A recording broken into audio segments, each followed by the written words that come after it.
네, 사이콜라 코너 속의 코너 팩트체크 화려한 화학의 시대 이야기 계속 이어가도록 하겠습니다. 1부 기근에서 감정 입마르병부터 얘기를 했었고요. 이제 3부 전쟁이라는 섹션에서 하이라이트가 다뤄집니다. 전쟁 섹션에 대한 얘기를 좀 나눠보도록 하겠는데요.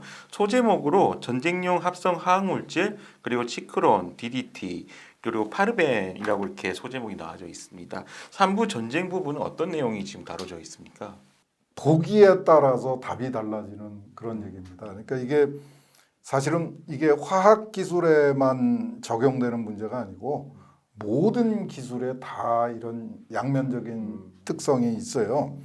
화학도 예외가 아닙니다. 이게 화학이 아까 말씀드린 것처럼 농작물에 발생하는 질병을 고치고 우리 사람한테 발생하는 감염병을 예방하거나 치료하거나 뭐 차단시켜주는 그런 역할도 하지만은 화학 기술을 사용하면은 적국의 군인들을 해칠 수 있다. 네. 전쟁 무기가 될 수 있다는 사실은 아주 오래전부터 알려져 있습니다. 히랍 시대에도 이 연기나 뭐 이런 화학 물질을 이용해서 네. 전쟁을 하기도 했어요. 근데 특히 1차 대전, 2차 대전은 독가스 전이었다고 해도 틀리지 않을 정도로 연합국이나 기축국이나 다 상관없이 양측이 전부 화학무기 개발에 아주 열을 올렸습니다. 그런데 천만다행스럽게도 양측이 화학무기를 가지고 직접 전쟁에 활용하는 수준에서는 아주 조심을 했어요. 심지어는 히틀러도 그 독가스를 직접적으로 사용하는 것을 마지막 순간에 그 포기를 했다고 알려져 있어요. 미국도 그랬고 영국도 마찬가지입니다. 서로 다 가지고 있으면서도 그때 이제 인류의 거시적인 윤리성이 드러난 거 아닌가 싶은데 화학무기 개발에 참여했던 화학자들 또는 그 화학무기 개발을 요구했던 정치인들의 입장은 아주 명쾌합니다. 총알을 가지고 폭탄을 가지고 사람을 죽이는 거하고 화학무기를 가지고 사람을 죽이는 것의 차이가 뭐냐? 어떤 게 더 잔인하고 반인간적이냐라고 따져볼 적에 이 답이 그렇게 명쾌하지 않다는 거죠. 오히려 총알을 맞거나 아니면 폭탄에 그 파편을 맞아가지고 참혹한 것보다 참혹하게 막 사지가 다 흩어져가지고 형편없이 죽어가거나 그냥 목숨이 끊어져 버리면 다행이지만은 그렇게 순간적으로 사망하지도 않고 아주 심하게 상처를 입어가지고 부상을 입어가지고 고통을 받게 되는 그런 현실들을 전장에서는 일상적으로 보게 되거든요. 근데 화학무기를 사용하면은 그런 고통을 아주 그 상당한 수준으로 줄일 수가 있습니다. 여기 뭐 깨끗한 전쟁이라는 표현도 그렇죠. 나오더군요. 이게 이제 기술의 양면이라는 거죠. 그래서 화학 기술을 인간한테 어떻게 쓰느냐 하는 거하고 폭약도 화학 물질이거든요. 총도 사실은 화학 물질에 의해서 움직이는 건데 그 차이라는 게 정말 종이 한 장 차이일 수도 있다는 거죠. 그런데 다행스럽게도 이게 양쪽이 다 이랬습니다. 연합군도 그랬고 독일 이태리군도 그랬고 화학무기 개발에 엄청나게 노력을 했고 화학무기의 위력에 대해서 네. 양측이 다 알고 있었습니다. 이제 역사적으로 남아있는 거는 1차 대전 때 염소가스를 한번 사용한 게 거의 유일하게 실전에 사용한 예고요. 그 이후에도 독가스를 상당히 다양하게 개발을 했는데 실제 사용은 아주 제한적이었습니다. 특히 독일군이 유태인을 학살하기 위한 수단으로 화학무기를 사용을 했고요. 그러다가 새로운 반전이 생기는데 이렇게 개발했던 유기 인산계 또는 유기 염소계 화학물질들이 이게 놀랍게도 인류의 복지를 위해서 상당히 유용하다 하는 사실이 또 밝혀집니다. 농약으로. 네. 농약이나 살충제로. 네. 그래서 이제 등장을 하게 된 대표적인 게 DDT라고 하는 거죠. DDT는 특히 이제 모기를 퇴치하는데 아주 탁월한 효능을 가지고 있었어요. 지금도 말라리아, 모기가 옮겨주는 말라리아를 퇴치하는 수단은 DDT만큼 좋은 방법이 없습니다. 근데 이제 DDT가 복잡한 얘기지만은 부작용이 있어가지고 네. 그 부작용 때문에 상당히 문제가 됐었는데 지금은 그 부분은 해소가 됐어요. 그 DDT의 부작용을 해소하는 새로운 화학 기술을 개발을 했는데 워낙 사람들한테 인식이 나빠져가지고 아직도 지금 그 DDT를 제대로 사용을 못하고 있죠. 파르벤이라는 회사도 사실은 독일이 그 2차 대전 중에 유럽에 있던 화학 기술들을 총 집결을 시킨 기업입니다. 거의 뭐 국가가 운영한 기업이라고 해도 틀리지 않을 정도인데 이 덕분에 사실은 20세기의 현대 화학 산업이 이 파르벤에서부터 시작했다 해도 틀리지 않을 정도로 파르벤이 원래 그 심혈을 기울였던 거는 화학 무기였었는데 거기서 습득한 기술이 이제 전쟁이 끝난 다음에는 인류를 위해서 사용하는 아주 크게 인류의 복지에 기여하는 그런 성과를 가져오기도 했었습니다. 여기에 슈라더라는 과학자 뭐 이야기가 거의 또 대표적으로 나오던데요. 화학뿐만 아니고 과학 기술이 이런 어떤 천사와 악마의 두 가지 측면을 아까 보는 데 따라 다르다고 하셨는데 그렇게 쓰일 수 있다. 근데 이제 화학무기가 본격적으로 쓰이지 않았던 거는 마치 핵무기처럼 어떤 공포에 의한 억제 효과. 그것이 상호에게 작용했기 때문에 그렇게 인류가 마지막 순간에 자제심을 발휘하는 그런 인류 전체로서의 지혜가 발휘되지 않았나라는 말씀이시고요. 최근에 보면은 중국군이 지금 사람의 뇌파를 탐지해서 인간의 정신을 조종하는 일종의 두뇌 무기를 만들려고 한다는 외신을 최근에 본 적이 있는데요.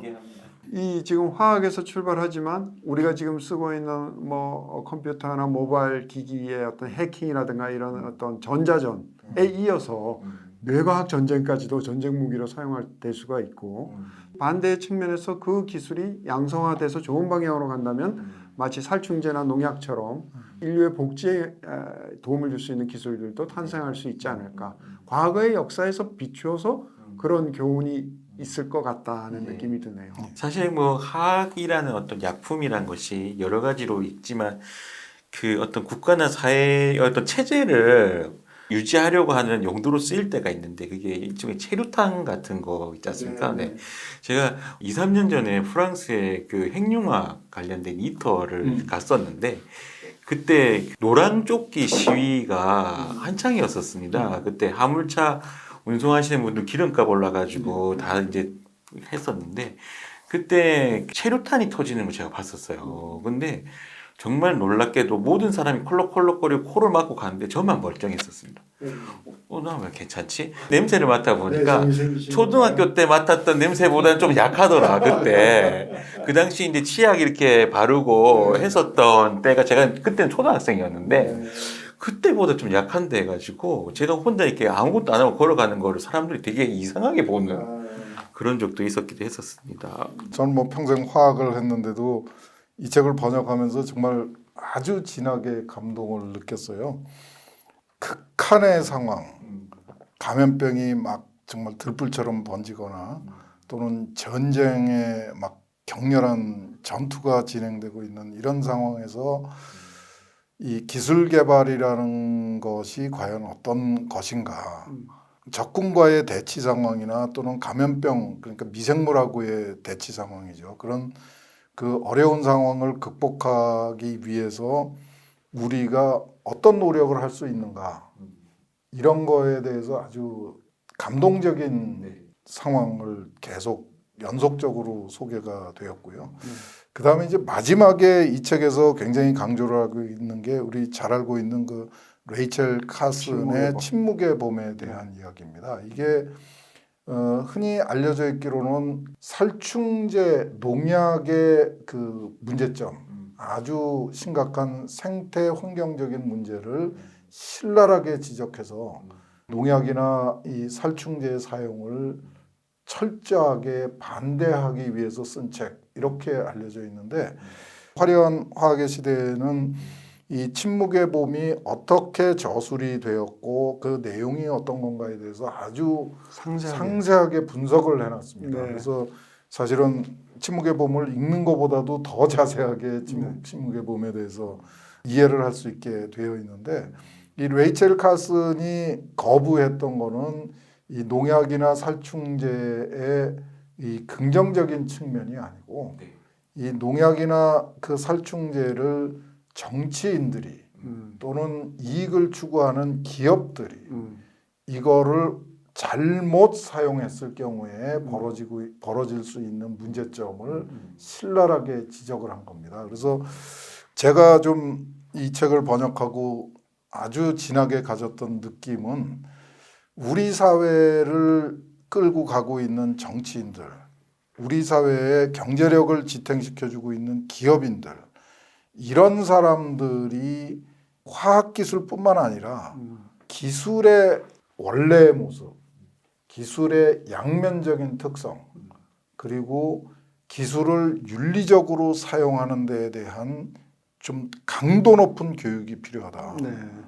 그래서 그런 면에서 침묵의 봄도 좀 같이 읽을 필요가 있고 양면성, 그 위험성, 그다음에 긍정적인 면 이런 것들이 아주 압축적으로 소개된 게 이 19세기, 20세기의 이 화학 산업의 역사였던 것 같아요. 아까 이 책이 화학의 역사라고 그랬는데 화학의 학술적인 면에 대한 분석은 전혀 없고요.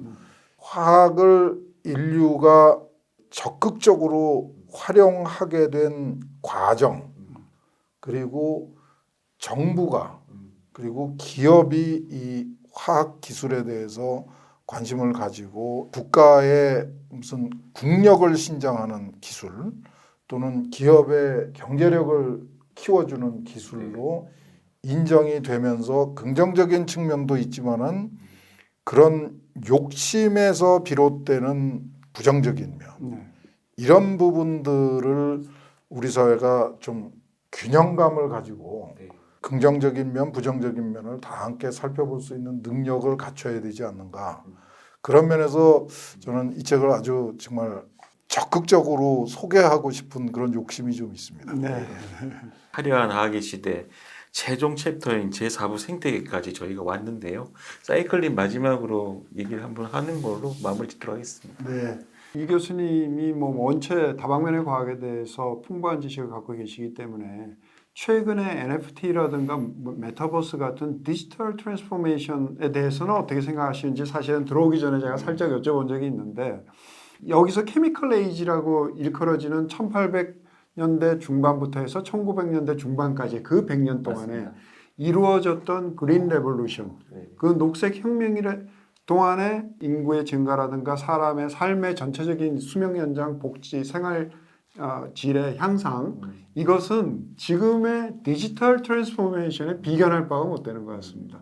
어떻게 보면은 인류의 실제로 먹고 사는 생활, 인간의 생활 자체를 극적으로 아주 변화를 시켰고 지금의 디지털화되는 변화라는 것은 그런 어떤 극적인 변화 속에 약간의 효율을 더해주는 그걸 갖고 지금 너무 난리법석을 떠는 게 아닌가. 이 변화의 폭에 비하면은 참 지금의 변화는 껍데기의 변화에 불과하다. 제가 IT 담당을 하는데도 그런 생각이 들 정도로 굉장히 지금 교수님 다뤄주신 이 화학의 시대에 이루어졌던 펀더멘탈한 그 변화에 대해서 독자분들도 주목해서 보시면 재밌겠다는 생각이 듭니다. 혹시 마지막으로 하실 말씀 있으실까요? 예, 그 디지털 트랜스포메이션, 이 IT 혁명이라는 것도 나름대로 굉장히 중요하다고 생각을 합니다. 근데 지금 화려한 화학의 시대에서 얘기했던 거는 하드웨어적인 혁신이고요. 디지털 트랜스포메이션은 이제 어떤 의미에서는 약간의 소프트웨어적인 측면이 강조되는데 그게 뭐 별개는 아닙니다. 지금 상황에서는 이제 디지털 혁신이 결국은 하드웨어까지 직접 연결이 돼서 하드웨어적 혁신도 같이 이제 그 하나가 돼서 그 함께 일어날 수밖에 없는 거라서 늘 관심을 가지고 지켜봐야 되고 적극적으로 노력을 해야 되는데 언제나 그렇듯이 기술 개발이라는 거는 거품이 끼면은 아주 산으로 갈 가능성이 굉장히 많습니다. 그래서 그런 면에서는 지금 이 디지털 혁명에 대해서 너무 많은 거품이 등장하고 있는 거 아닌가. 네. 그래서 그런 거는 조금 경계해야 될 거라고 생각을 합니다. 그런데 그럼에도 불구하고 디지털 혁명은 굉장히 중요한 거라고 생각합니다. 네, 알겠습니다. 예, 뭐 저희가 준비한 소식은 여기까지입니다. 그 이 방송이 나가는 시점이 아마 새해가 아닐까. 네. 1월인데요. 시청자 여러분들께 새해 복 많이 받아서 얘기하시면서 마무리 짓도록 하겠습니다. 시청자 여러분, 새해 복 많이 많이 받으십시오. 새해도 꼭 봐요.